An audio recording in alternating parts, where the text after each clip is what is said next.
particularly different in age or build. But when we came to design the new Kong, we decided that we would try and invest into it a little bit more of a back history. So we ultimately designed the three T-Rexes as a family.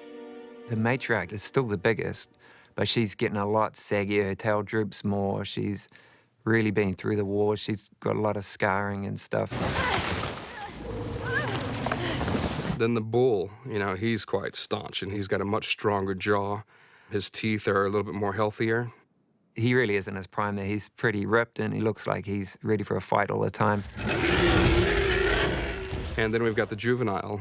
He's kind of like the puppy dog because he's actually still kind of growing into his body.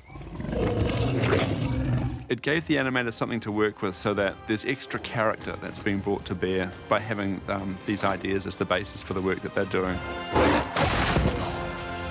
Some creatures we completely made up. You know, for example, we designed a whole new creature that we called a Wetasaur.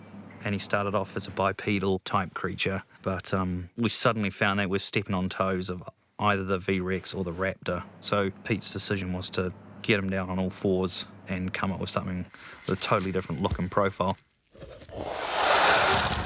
The back creature, that was a wonderful design process. I think we did more design maquettes for that particular creature's head than anything else on the island. And you can see around us the amazing array of different designs that they've been trying, all within quite a tight brief. We were going all out just to be disgusting with that guy. We were looking at things for reference, which we probably couldn't put it on these DVDs. One of the great bits of mythology that any Kong fan knows about is the way that the insect pit was shot in the 1933 film. It's a sequence that was ultimately cut out of the film where the sailors are attacked by giant spiders and crabs and insects and devoured.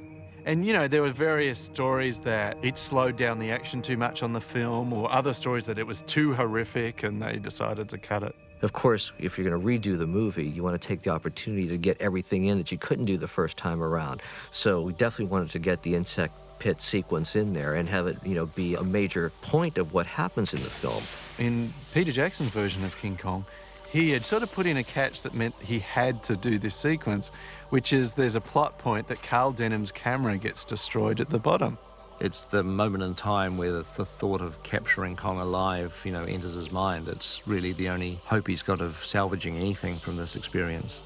This amazing sequence that has been long lost from the original film, we could now recreate. And that was an amazing opportunity to visualize all array of demonic and crazy creatures. The design on those things was somewhat based on real insects and things, but almost like getting little bits of insects and putting them all together into one kind of, you know, weird kind of creature. So we had this thing called a pit crab. You've also got the pit spiders. And then there's the giant weta, you know, our namesake creature, which is the one creature that's not fantastical at all in the film, apart from the fact that it's the size of a dog. For the insect pit, we wanted to get some actual real wetas to play with, so Gino from the workshop scored us some wetas from the Wellington Zoo, and it was sort of a question that we had. Is I think it's a sort of thing a lot of people wonder is, do wetas bite? Uh-oh, uh-oh, uh-oh.